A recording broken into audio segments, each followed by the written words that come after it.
Aujourd'hui, on découvre toutes les preuves de mathématiques du probatoire à 2023. On démarre avec l'exercice 1. Tu dois d'abord résoudre le système suivant, 14x plus 8y égale 222, et x plus y égale 21. Ensuite, un camion transporte 21 sacs, des sacs de haricots qui pèsent 140 kg chacun, et des sacs de maïs qui pèsent 80 kg chacun. La charge totale est de 2220 kg. On te demande de montrer que les nombres A et B vérifient le système, puis de trouver combien de sacs de haricots et combien de sacs de maïs ils transportent. On enchaîne avec l'exercice 2. Une couturière possède une boîte opaque contenant 27 boutons, 5 noirs, 10 blancs et 12 rouges. Elle en tire 5 à la fois. Tu dois déterminer le nombre total de prises possibles, puis le nombre de prises contenant exactement 3 boutons rouges.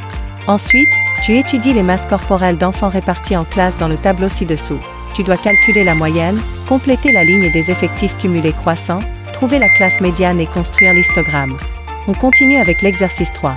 On te donne la fonction f définie sur l'intervalle fermé 0,4, par f de x égale x au carré moins 4x plus 5. Tu dois calculer f' de x, dresser le tableau de variation, puis déterminer l'équation de la tangente t à la courbe c au point d'abscisse x égale 3. Enfin, tu construis la courbe c et la tangente t.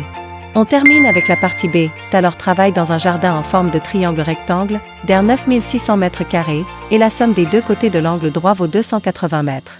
Il doit déterminer la longueur de fil barbelé qui longe la route. Il vend aussi des tomates, le prix du cajot dépend du temps, et le prix du kilogramme passe de 500 francs à 5408 francs. Enfin, une fonction g de t égale moins t carré plus 10t moins 5 donne la production de tomates selon les années. Tu dois trouver la longueur du barbelé, le nouveau prix du cajot, l'année où la production est maximale et la valeur maximale obtenue. Besoin de toutes les corrections détaillées? Écris simplement au numéro affiché à l'écran.